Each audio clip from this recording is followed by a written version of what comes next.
Now, occasionally children will misbehave in such a way that you can't ignore it, and we call those consequential behaviors. And we use a strategy that's called the stop, redirect, and then reinforce strategy. And here I need a couple of volunteers. Would you folks come up, please? Yes, you know I'm. Yes, right. Thank you. Very kind. So come over. You're my son. You're standing over here. Over there. My son here is hitting his sister with the intent of hurting her. You see, past behavior has taught me that when he does that, he intends to hurt her. Now, get a little bit closer to you. Like there you go. You see, and you sort of make like you're trying to hit yourself. Okay. Now you see, it would be irresponsible for me to just ignore that because he might hurt her. So I'm going to move in close, and I'm going to get close. Proximity is very important. When I say get close, I'm going to get a couple of feet away, but I want to get close in a safe way. So I said proximity is important. We all behave better on the freeway when there's a highway patrolman close by, right? So I get it, and then I'm going to attempt to establish eye-to-eye contact for just a few seconds. We have found that if you can establish eye-to-eye contact for just a few seconds without saying a word, that tends to have a chilling effect on the behavior.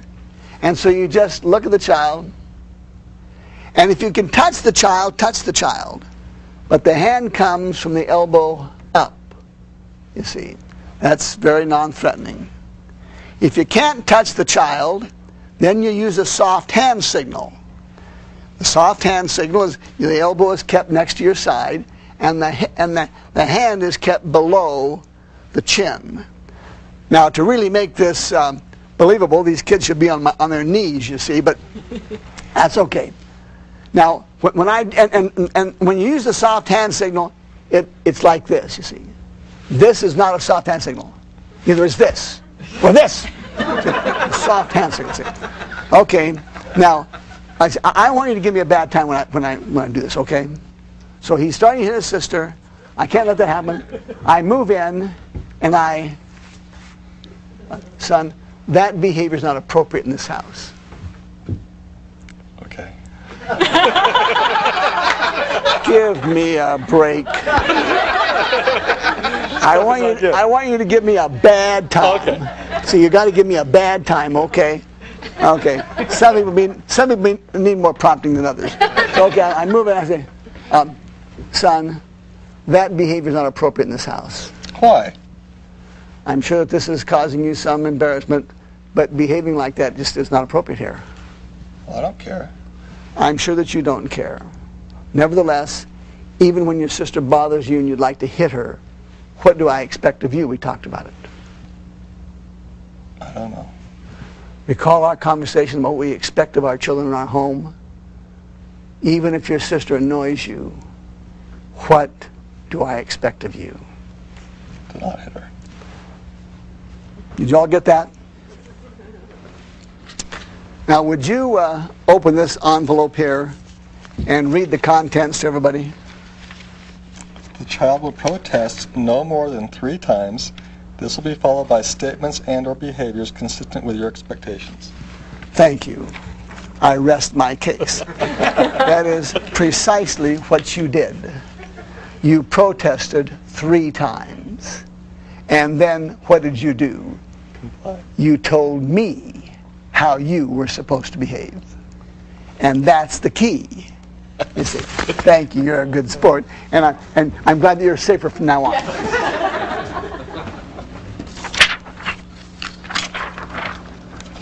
When emotions are high, you never tell a child something the child already knows. That's very important, folks. You never tell a child something the child already knows, and you never ask or answer questions.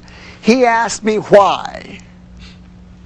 Remember we talked about questions? There is no acceptable answer.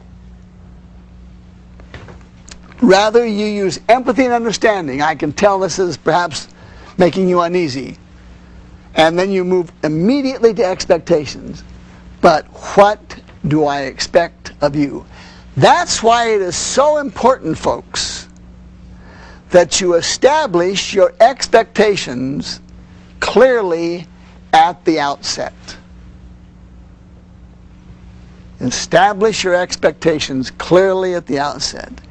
And then when children behave in a way inconsistent with your expectations, you get them to tell you how they are supposed to behave. That's the key. We have learned that high levels of self-instruction correspond with high levels of correct responding and produce desired behavior change.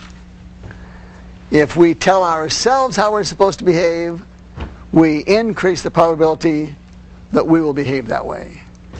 But parents are so often telling kids things they already know. You're not supposed to hit your sister. You could hurt her. Don't you understand that? You know, what's the kid going to say to me? Duh. You're a very insightful father. That's precisely what I had intended to do. No, you don't get into that. I have found in working with parents that 97 out of 100 times, if you use the approach I've just described to you, 97 out of 100 times the kid will tell you how he or she should behave, and it is all over.